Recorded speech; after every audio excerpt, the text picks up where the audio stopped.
Olaya Dotel Caraballo, licenciada en Ciencias Políticas en la Universidad Autónoma de Santo Domingo, maestría en Ciencias Sociales en la Facultad Latinoamericana de Ciencias Sociales, Flaxo, en Buenos Aires, Argentina, y maestría Filosofía en un Mundo Global con la Universidad del País Vasco y la Universidad Autónoma de Santo Domingo.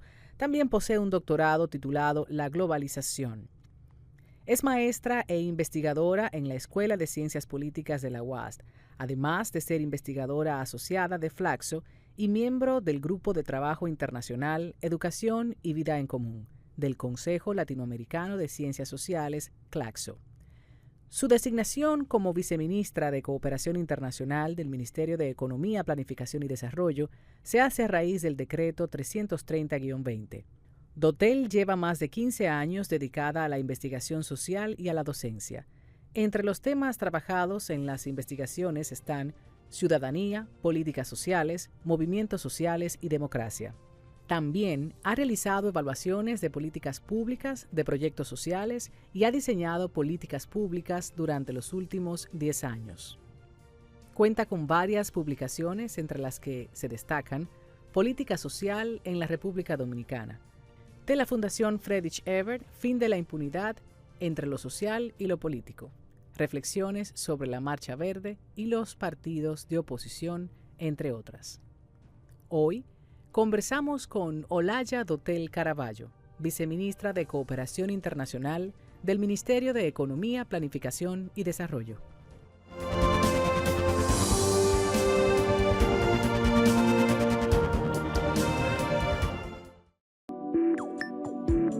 Ya puedes descargar nuestra app Canal Trap y disfrutar de nuestra programación en vivo donde quiera que te encuentres. Solo entra al App Store de Apple y al Google Play Store para Android.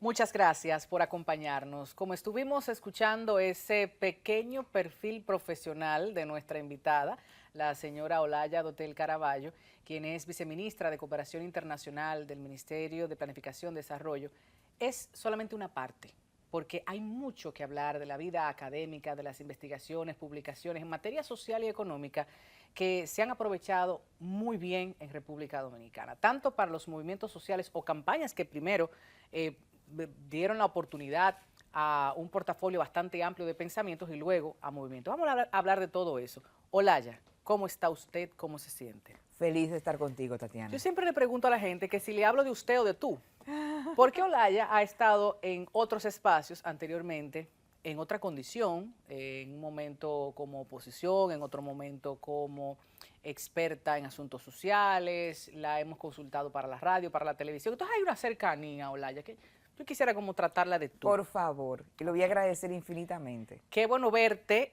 Olaya, y qué bueno sentirte satisfecha con el trabajo que has estado realizando, con el desarrollo de tu carrera académica y profesional, y ahora aportando aún más al Estado. Estoy muy contenta de ahora tenerte sentada aquí en ese rol. Yo estoy mucho más contenta, porque en la vida nada se logra solo. Yo he tenido la dicha de trabajar siempre en equipo, por tanto generar la mayor potencia a cualquier esfuerzo. Es bueno mencionar a la gente que el Estado Dominicano cuenta con muchas mujeres trabajando por y para la patria, desde diferentes espacios, pero todo eso se construye con el favor y el apoyo de otras mujeres y hombres. Así es. Hay una articulación importante que se da en las aulas de clase, que se da con un estudiantado crítico, que coloca en una posición bastante incómoda a veces para sacar aún más de los seres humanos que están llamados a orientar, a enseñar, a dirigir a ese alumnado. Vamos a hablar de esa etapa, la etapa de estudiante, la etapa luego de maestra, de docente, de todo eso que te ha sumado a ti también en tu carrera profesional. Bueno, yo he tenido la dicha de estudiar en la Universidad Primada de América, la Universidad Autónoma de Santo Domingo, una carrera en la que al inicio, bueno, cuando yo estudié, siempre ha sido una carrera de pocos estudiantes y mucho menos mujeres. Entonces la licenciatura en Ciencias Políticas es una carrera extremadamente interesante que ayuda a pensar la vida y a pensar sobre todo la sociedad, cómo se construye. Y tuve la dicha de tener muy buenos profesores, entre ellos, hablando de mujeres, a Carmen Durán, una académica a carta cabal, historiadora y también maestra de la Escuela de Ciencias Políticas.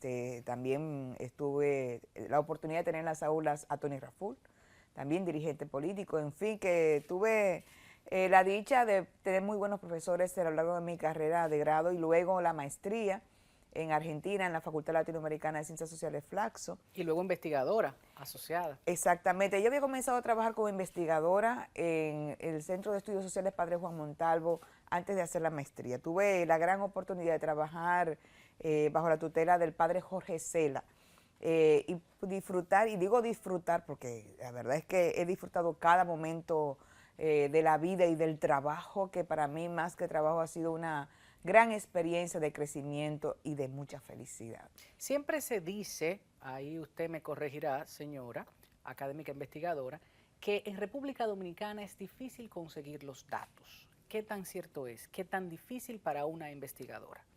Bueno, hay un tema de la calidad de los datos y es algo que todavía tenemos que seguir trabajando tanto desde el gobierno como también de las instituciones. Hay una deuda también con las universidades. Eso también está vinculado a la debilidad que tienen nuestras universidades en el área de investigación. Entonces es importante tanto la creación de información empírica a través de investigaciones en la academia, como también a partir de los datos administrativos del sector público. En ese sentido tenemos una deuda todavía de convertir a la ONE en un instituto autónomo que tenga realmente la autoridad y las competencias para ayudar a las sectoriales a fortalecerse y a generar datos con mayor nivel de calidad. Yo creo que los datos del sector público es información que es vital para la construcción de políticas públicas que generen democracia, que generen mayores oportunidades. Pero es un tema que está pendiente. Antes de ir al Estado, debemos también repensarlo desde las academias, desde el sector privado, porque recuerdo, y gracias por darme ese pie de amigo para hablar de la ONE, abrazos a Miosotis, a propósito, quien está a la cabeza de esa importante institución.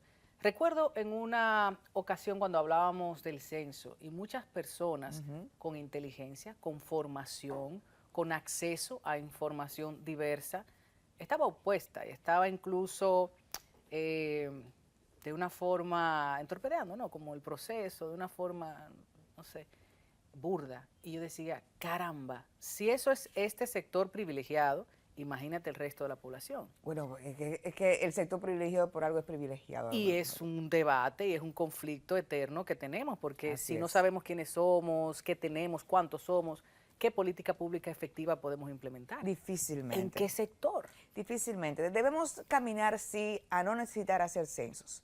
Y eso va a pasar cuando tengamos un sistema que nos garantice datos administrativos de extrema calidad.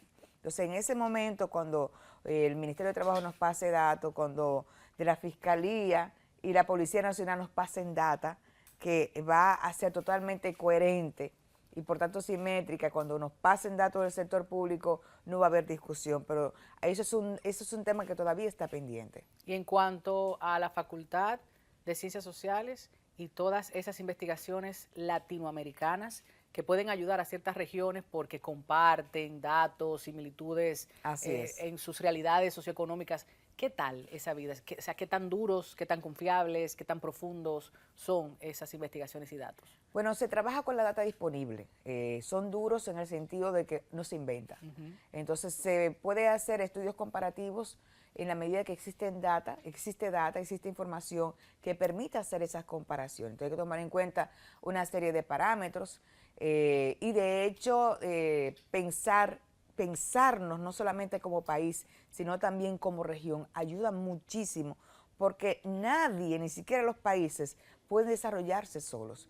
Tienen que construir y generar sinergias, no solo para el comercio, también estamos hablando para transferencia de capacidades, para compartir innovaciones que nos permita seguir avanzando como región y una de las regiones más desiguales del planeta.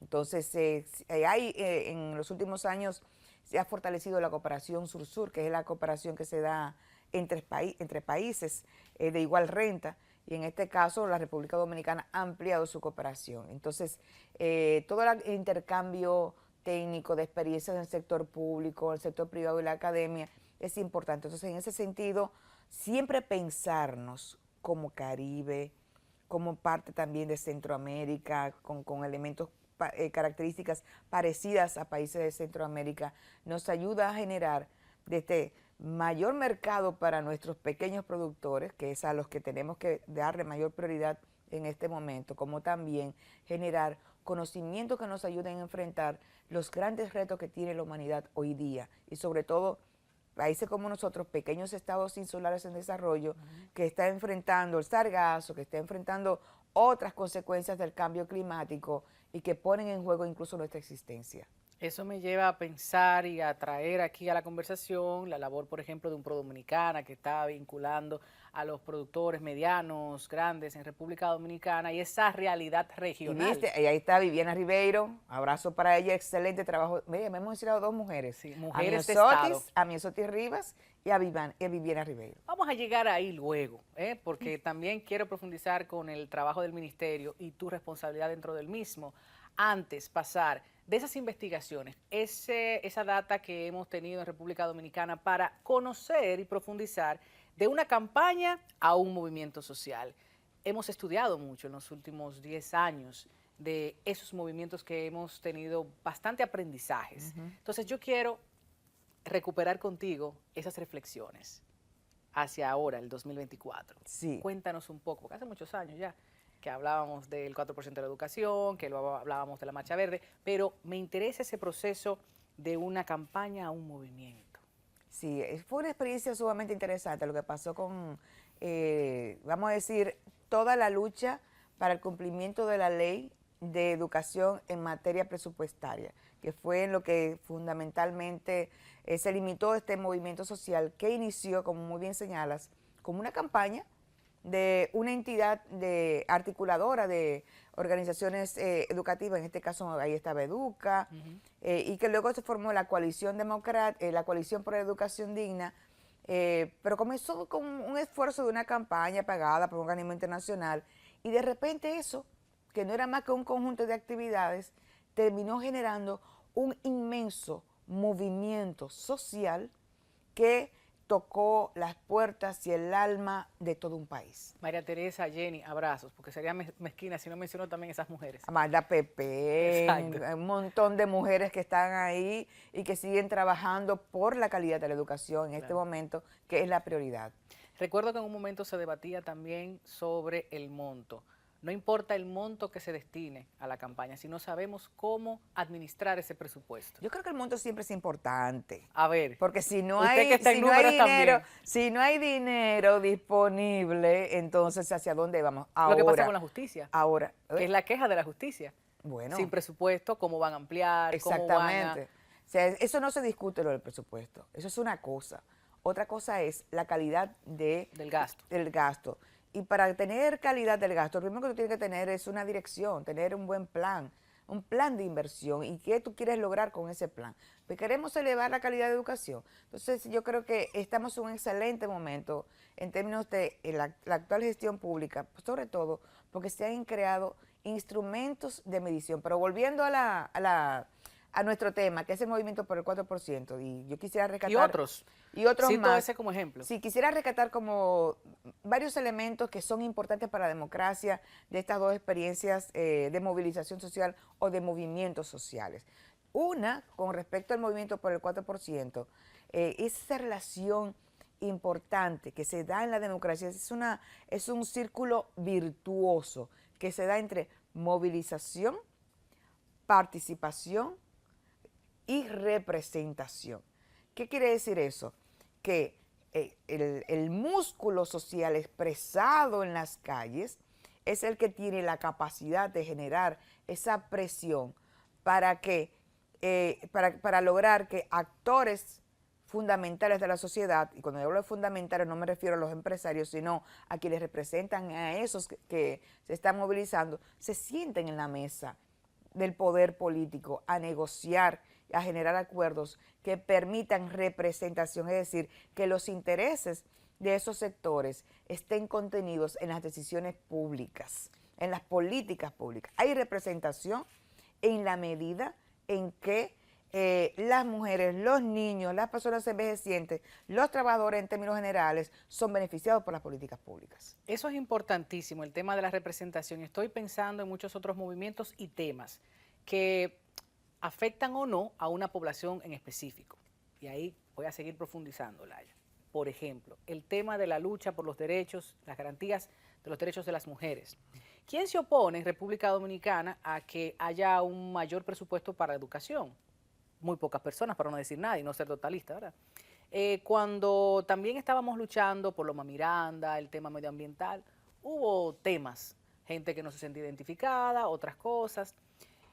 Luego el tema de la corrupción, en donde vimos en Marcha Verde gente que nunca participó de ningún movimiento social, con privilegios económicos, gente que no iba a las calles, que no la veías en una concentración sobre otros temas. Entonces, ese fenómeno es importantísimo de analizar. Sumamente. Está documentado, claro, nosotros en Así las Cosas hicimos un documental bellísimo sobre eso, con voces importantes, pero me gustaría diferenciar por qué para mujeres, por qué para los perros o el medio ambiente, o por qué para la educación o la corrupción existen algunos apoyos y otros no. ¿Qué pasa en el componente social dominicano? No voy a hablar de Chile ni de Argentina, vamos a hablar del componente dominicano que hace que se movilice hacia un tema o al otro.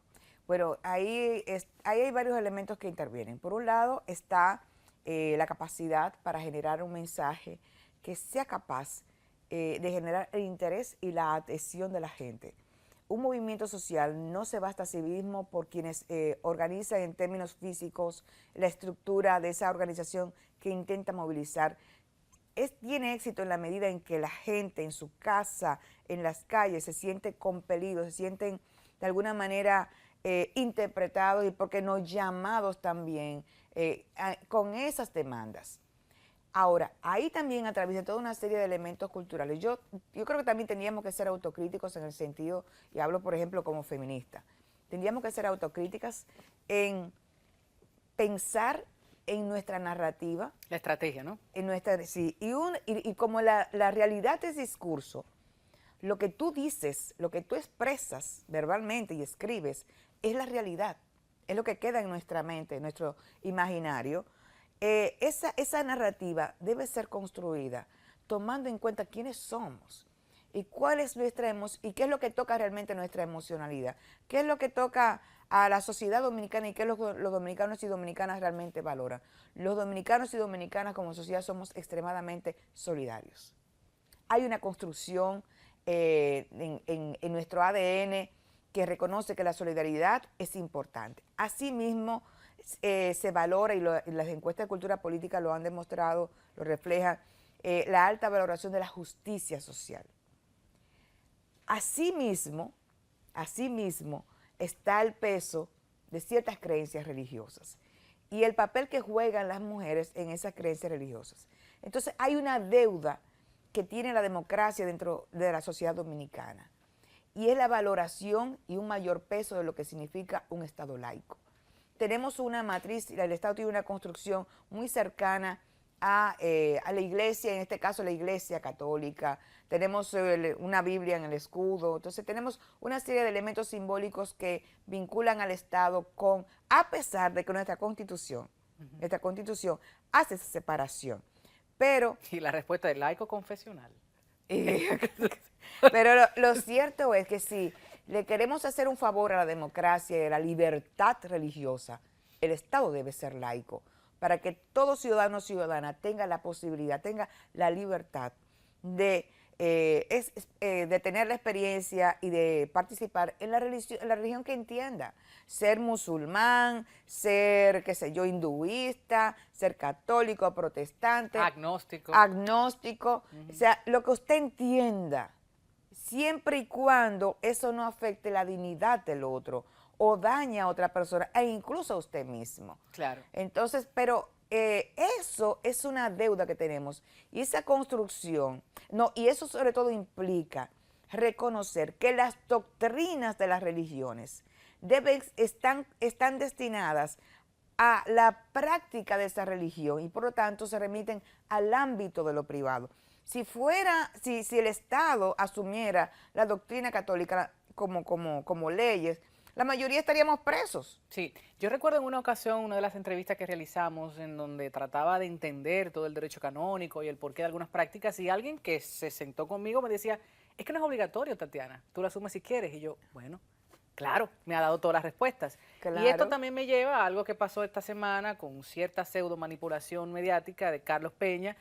Saludos a los comunicadores que estuvieron en esa entrevista, porque ciertamente ya se ha demostrado que principalmente la religión católica ha estado perdiendo seguidores cada año para ser sumadas a otras religiones. Ese no es el tema de esta clase. Yo quiero recuperar algo de la cultura política. ¿Por qué? Cuando mencioné Chile, cuando mencioné Argentina, no lo hice de manera solo inocente, que a veces son ideas que quedan ahí del poco conocimiento que uno va acumulando. Las mujeres argentinas son muy aguerridas, los movimientos feministas son bastante contestatarios. Bueno, hay un contexto muy democrático, sí. Hay una cultura democrática muy fuerte. Muy fuerte. Chile tú lo puedes ver otra conciencia política, la polarización política de Venezuela, por ejemplo, donde o estás de un lado o del otro, la gente sale, se manifiesta, y esto me lleva nuevamente a seguir hurgando contigo, Laya, por tu conocimiento y tu experiencia política, académica y también como mujer de Estado, en los porqués el dominicano, la dominicana, a veces nada de una forma, a veces de otra. Ahora mismo no tenemos una ideología que podamos describir como blanco o negro, rojo o azul. Todo está como un poco gris, así como la escenografía de este espacio. Está como un poco gris, como un poco turbio. ¿Por qué? Hay ideología. No le hemos puesto nombre a la ideología. Pero hay. Pero hay ideología. Claro que sí, siempre hay una... Es a mí que me parece que está todo un poco mezclado. Hay una visión, bueno, hay cierto nivel, hay como más agua, el sancocho. Hay una tendencia al centro, hay una tendencia a medidas más de centro y menos polarización. Eso sí es cierto. Okay. Y por lo tanto hay mucha coincidencia en ciertos temas. Pero hay también algo en el ADN de la construcción de la ideología de los partidos políticos de la República Dominicana y que reconocen que el Estado como garante de los derechos. Y eso significa que si el Estado es el garante de los derechos, asume como responsabilidad de la construcción de soluciones colectivas a las demandas y a las necesidades que se evidencian a través de diversas formas en la sociedad. Contrario a eso, el pensamiento neoliberal, ¿qué va a decir? ¿Qué va a plantear? Es por poner una ideología concreta y de extrema derecha. Por ejemplo, bueno, que el que es pobre porque es un vago, y el pobre porque quiere. Es porque quiere, exactamente. Pero un pensamiento democrático, porque hay que pensar la democracia, para mí, desde mi visión, la democracia se expresa no solamente en términos políticos. No es solamente que todos tengamos la posibilidad de ir a votar y ser candidatos, es que también podamos participar del disfrute de los bienes que genera una sociedad, claro, en términos económicos, en términos sociales y en términos culturales.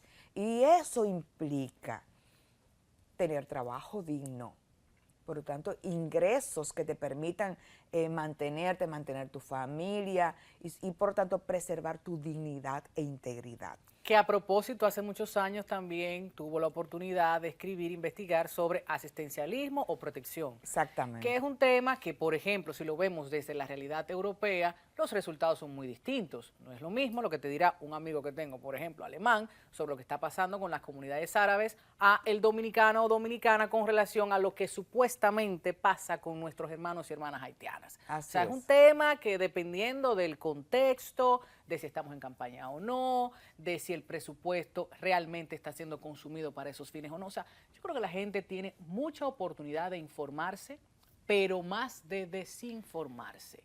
Hablemos de comunicación también en el próximo bloque, ¿le parece? Interesante. Ok, quédese ahí.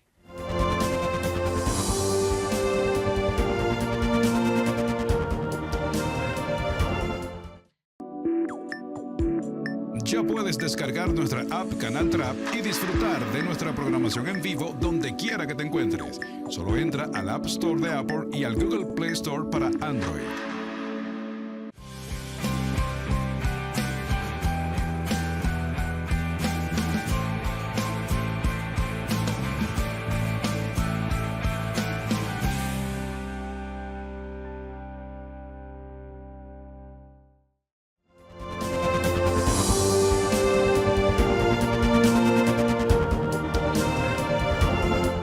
El Ministerio de Economía, Planificación y Desarrollo tiene en su despacho a la viceministra de Cooperación Internacional. Ella tiene como nombre Olaya Dotel y yo puedo decir que es una colaboradora del país, porque como académica, como mujer profesional, ha sido mucho lo que ha sumado. Y me quedé con la idea de la comunicación. Estamos en tiempos de muchas noticias falsas, tenemos que comunicar, pero por detrás desmentir, aclarar, es un trabajo agotador. Imagínense la ciencia que mencionábamos en el primer bloque, de los datos duros, de dónde tú sacas esa teoría, de dónde te inventas esa información, este es el resultado. ¿Cómo ha sido para una investigadora y para una mujer de Estado caerle detrás a la desinformación?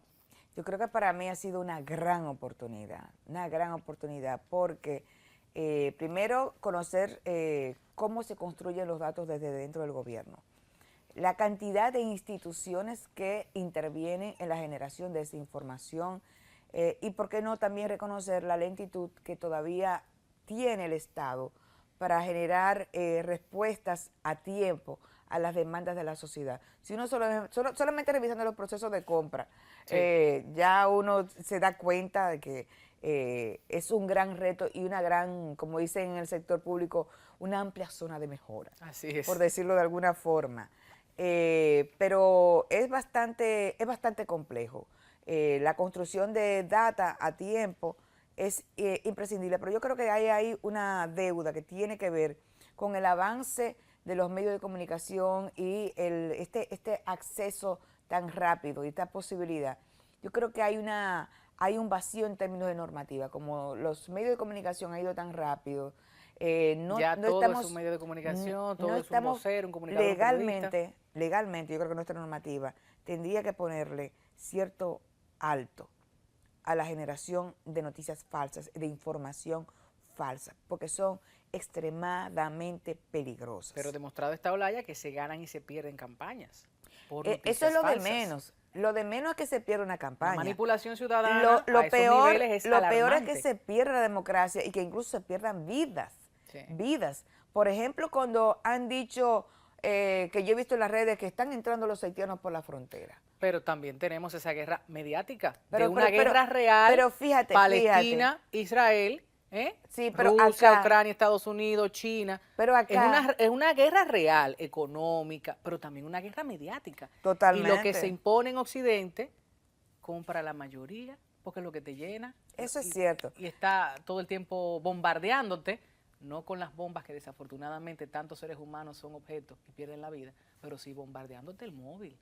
Y la gente está scrolling, o sea, pasando de arriba hacia abajo, y se llena la cabeza de esas noticias falsas.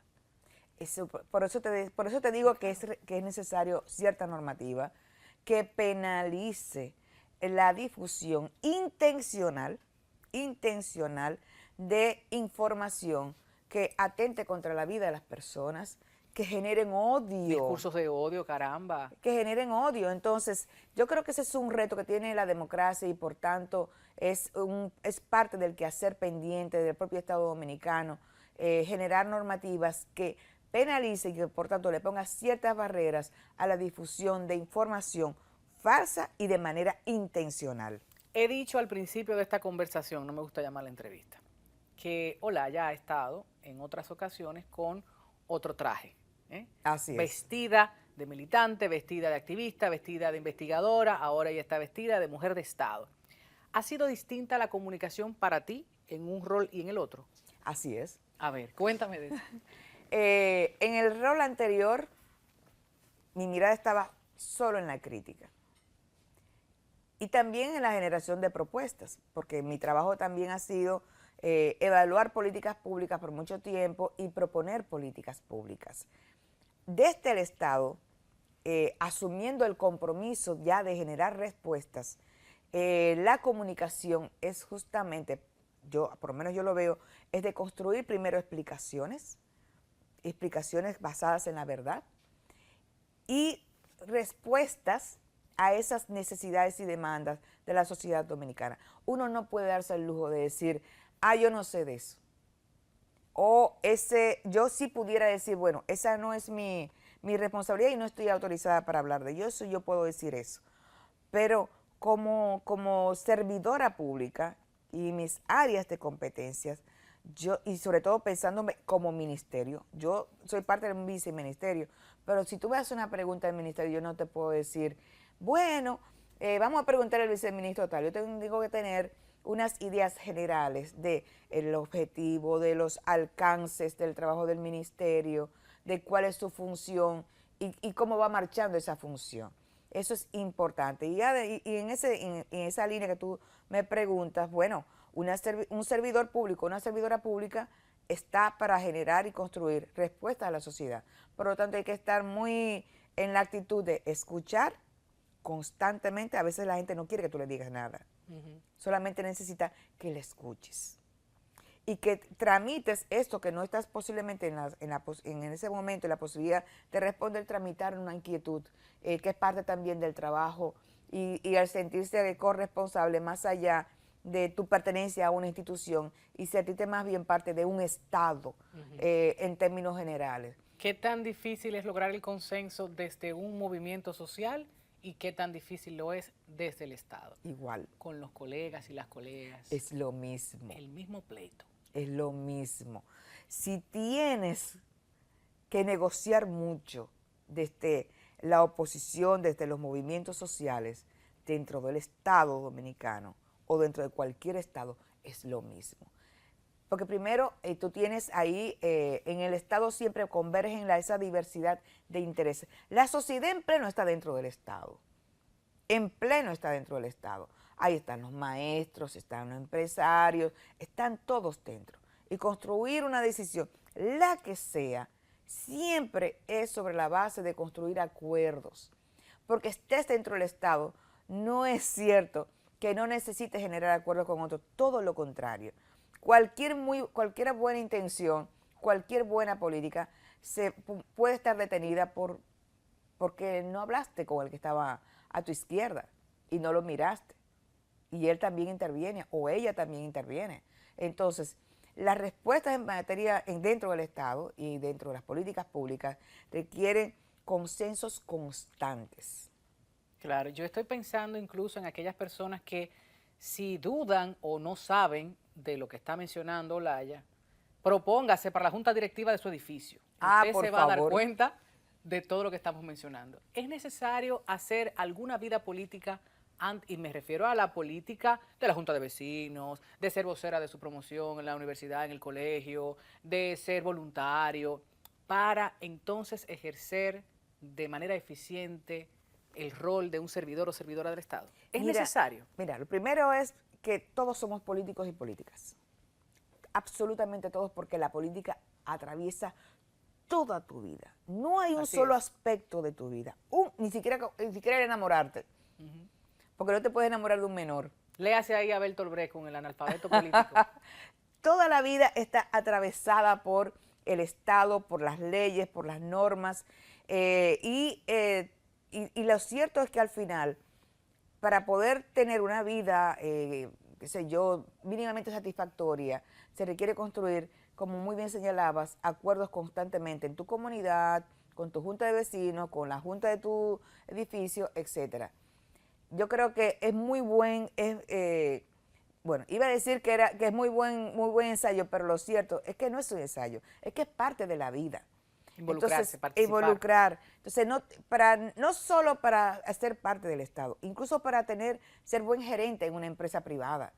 El pensarte como gerente, generando acciones de carácter colectivo, trabajando en liderazgo colectivo, haciendo a todo el mundo corresponsables de ese resultado, no del pedacito que tiene, sino mantener la mirada en el resultado final. ¿Cuál es mi resultado final acá? No es hacer un acuerdo de cooperación, es mejorar la calidad de vida de la gente.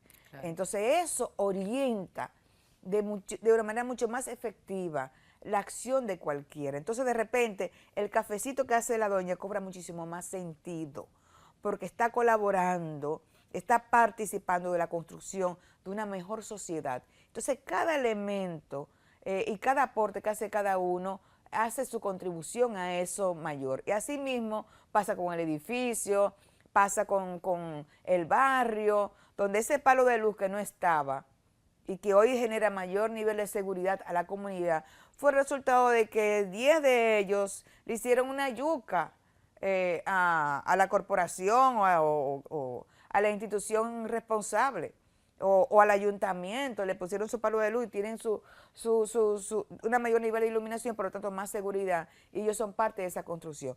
Todos somos parte de la construcción de una mejor sociedad. Así es, fíjate, quiero aprovechar que no lo hago nunca para darme el bombo al equipo de Así las Cosas que acompañó a CID, Comunicación Integral Dominicana, porque Oxfam hace unos años nos premió por un trabajo de empoderamiento comunitario. Ah, qué bien. Una hidroeléctrica maravillosa, y recuerdo a ese presidente de esa comunidad que cedió su tierra para que la comunidad pudiera tener energía. O sea que ese ejemplo yo lo resalto, lo recuerdo y lo valoro con muchísimo cariño y reconocimiento de la gente que está en el interior. Esto pasó específicamente en Constanza. Abrazo a toda la gente de Constanza.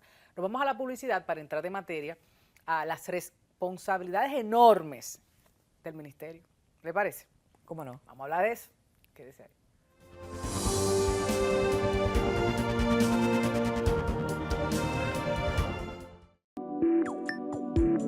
Ya puedes descargar nuestra app Canal Trap y disfrutar de nuestra programación en vivo donde quiera que te encuentres. Solo entra al App Store de Apple y al Google Play Store para Android.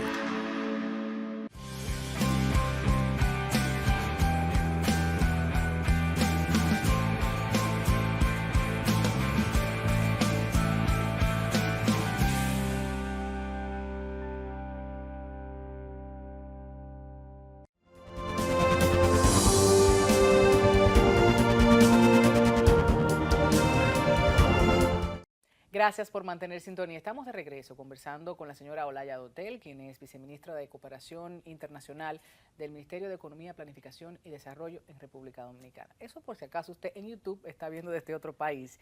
Y comentábamos y valorábamos el esfuerzo de las comunidades en el segmento anterior. Ahora hay que hablar de la comunidad internacional que a través de la cooperación puede desarrollar proyectos interesantísimos de provecho para esta nación y esa gran responsabilidad. Hablemos de esa. Bueno, el Ministerio de Economía, Planificación y Desarrollo es órgano rector de la cooperación internacional no reembolsable, pero también es órgano rector también del Sistema Nacional de Planificación e Inversión Pública. Y por tanto eso implica que sus servicios no los provee a la ciudadanía en general, sino a las instituciones del Estado en esa acción clave y estratégica, que es acompañar en el diseño de los planes, es decir, la dirección que deben tomar las diferentes sectoriales de diferentes instituciones para dar respuesta a esas necesidades de la sociedad dominicana en esos temas. Entonces hay un instrumento que es el Plan Nacional Plurianual del Sector Público, que contiene las principales prioridades nacionales, es decir, hacia dónde va a ir por sector. Pero hay que pensar también, no en términos de ministerio, sino en términos de sector. Pensamos, por ejemplo, el sector de educación, no es solamente el Ministerio de Educación, es claro, Educación Superior, pero también hay un conjunto de entidades que también funcionan y aportan, como las universidades y demás. La universidad pública me refiero, y otros centros recientemente creados. Entonces, en lo que compete a la cooperación internacional, tiene la necesidad y el deber de articularse a ese sistema de planificación y aportar en los temas prioritarios y estratégicos para el desarrollo del país y sobre todo de las personas. Cuando pensamos en temas prioritarios y estratégicos, pues tú puedes tener 30 prioridades, pero hay una acción dentro de una prioridad que esa es la que te va a detonar la cadena de desarrollo en ese sector. Entonces, por ejemplo, está todo el tema digital, garantizar la interoperabilidad de todos los sistemas en el sector público, que el Ministerio Público se pueda comunicar directamente con los sistemas de salud pública, que eso es fundamental para el funcionamiento y dar respuesta a las necesidades de la nación y de la gente. En ese mismo sentido, tú tienes el tema del agua y toda la inversión que está pendiente a hacer todavía con el tema del agua, el Sistema Nacional de Alcantarillado, que es un tema que se ha aplazado históricamente, y porque Hubo no hasta se ve, un año del agua, porque recuerdo, no se ve, porque no en se uno de ve los gobiernos de Medina, hasta el año del agua. el hubo. año del agua, pero tenemos pendiente y todo el sistema Y de fue el año en donde alcantarillado. menos inversión hubo. Exactamente. Entonces, Eso no lo dijo ella, lo dije yo. entonces tenemos pendiente y hay todo un plan realizado y las inversiones ya comenzaron para resolver, bueno, todo el tema de drenaje pluvial, que eso no lo puede resolver un ayuntamiento. Es un tema que requiere también inversión del gobierno central. Entonces, bueno, está todo el tema de la tecnificación del sector agrícola. Tenemos la necesidad de modificar el modelo de desarrollo agrícola que tenemos en la República Dominicana, y el Ministerio de Agricultura está totalmente consciente de eso y está trabajando en función de eso. Entonces, el Ministerio de Economía acompaña en el establecimiento de prioridades, genera también información de inteligencia a través de su viceministerio de análisis, que le permite a las sectoriales y a nivel central tomar las decisiones estratégicas que permitan avanzar en políticas, como te señalaba, como el agua, el sector agrícola, etcétera. Entonces, la responsabilidad del Ministerio de Economía tiene una característica, y que poco no se ve.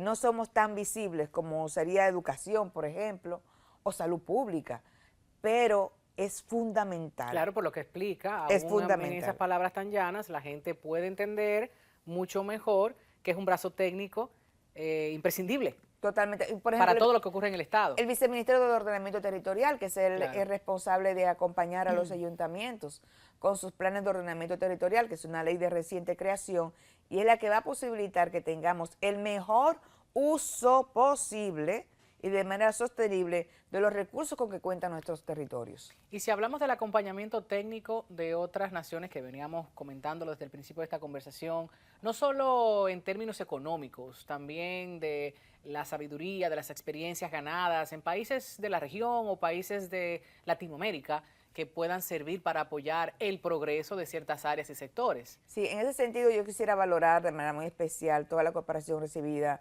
por el gobierno de Japón, como también por el gobierno de Corea, que es fundamentalmente asistencia técnica. Por ejemplo, el gobierno de Japón nos apoyó a través de la JICA en todo el sistema de la generación de los planes de desarrollo municipales y no provinciales. Y ahora estamos trabajando con una metodología creada por ellos.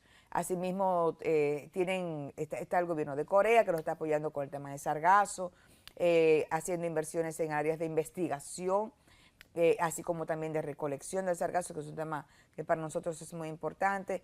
Sobre todo que afecta el principal polo turístico de nuestro país, que es el este. Y hay que reconocer también todo el desarrollo institucional que hemos tenido gracias al apoyo de la Unión Europea y de la Agencia de Cooperación Española, todo el trabajo que se ha hecho en materia de medio ambiente, gracias al apoyo de GIZ, y así, bueno, se me van, por supuesto, la USAID también, que ha apoyado, y cada quien con estrategias diferentes, con prioridades diferentes, pero la República Dominicana puede decir que tiene unos socios de cooperación que están trabajando por el desarrollo del país. Y cuando hablamos entonces de las prioridades, porque cada agencia tiene su prioridad global, están acompañando y están sumando voluntades a pequeñas naciones, y si hablamos también de renta media, por eso quizás no tenemos otras cooperaciones. Bueno, en términos generales, la cooperación no reembolsable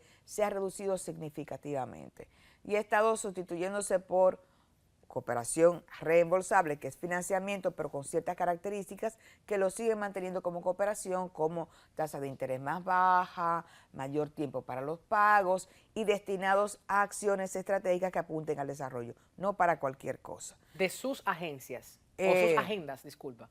Bueno, y con el tema de las agendas, estamos en un momento muy importante en el país. En estos 4 años hemos logrado armonizar las agendas y evitar la dispersión de la cooperación.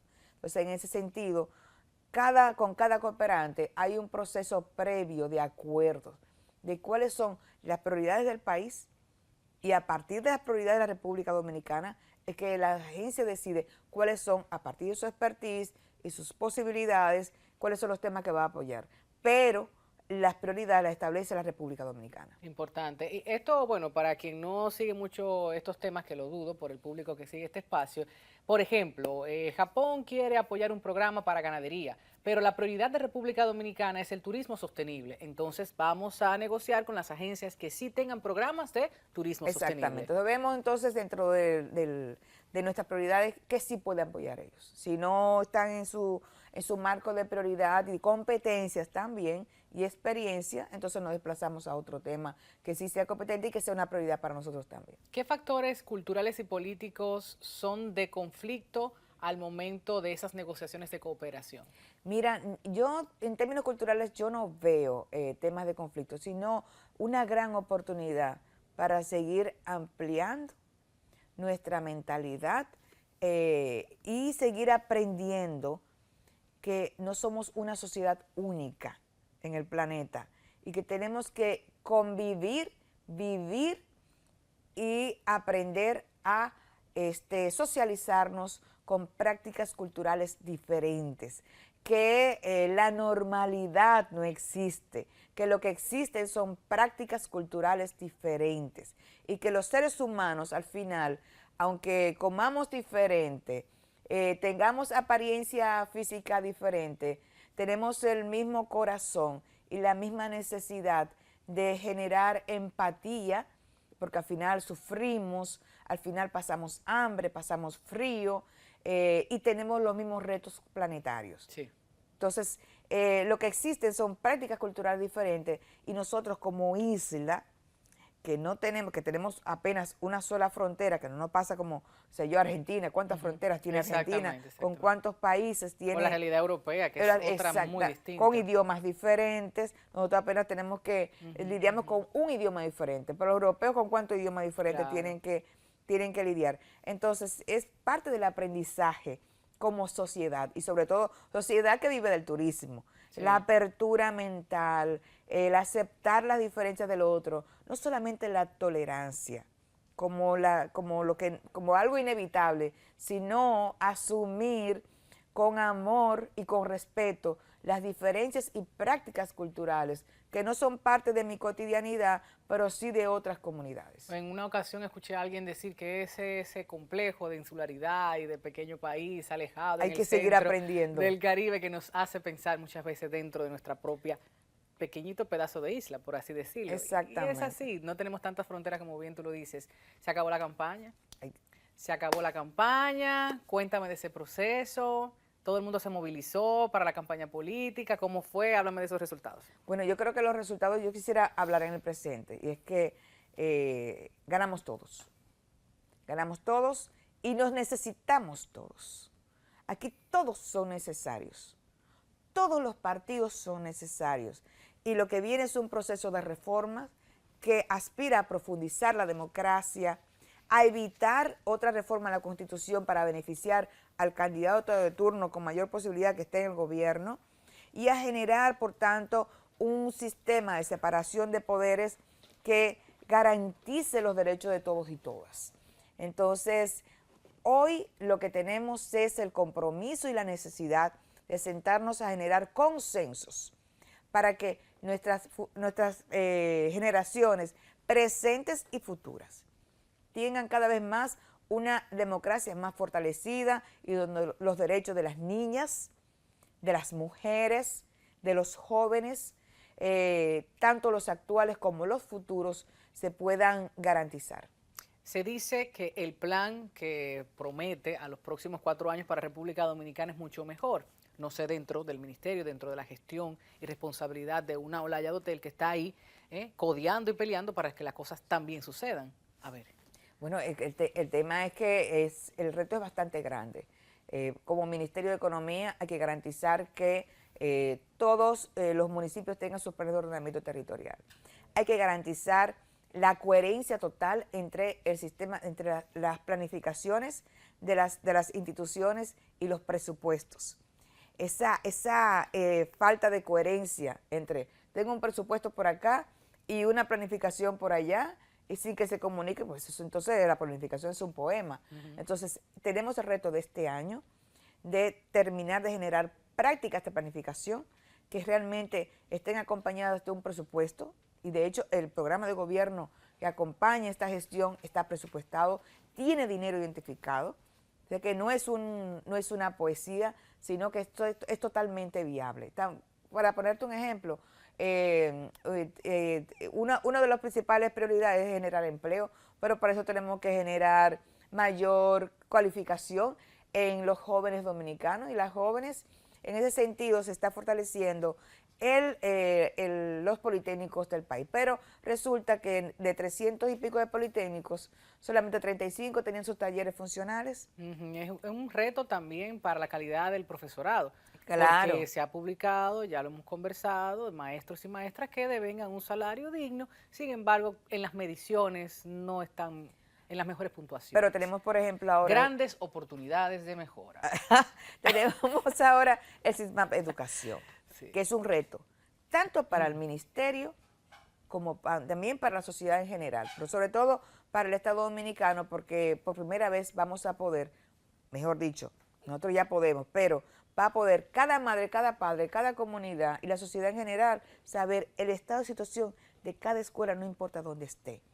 Si los maestros si están siendo puntuales, si están asistiendo a clases, si no están suspendiendo docencia, los resultados... Si se está cumpliendo el programa de clases. Si se está cumpliendo el programa, los resultados del aprendizaje de los niños y niñas.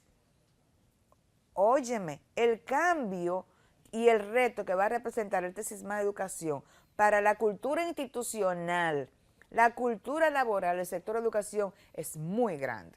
Y esperado, y también, muy esperado. hace mucho tiempo, y porque los cambios no se producen de la noche a la mañana y sus resultados tampoco podemos verlos en 4 años. O sea, necesitamos una década tal vez para ver los frutos. Y vamos a ver, yo creo que hay cosas que se pueden acelerar. Sí, pero empezaron hace 4. Entonces Exacto. Ahora van los 4. Vamos a acelerar. Ya, entonces ahí con el acelerador puesto.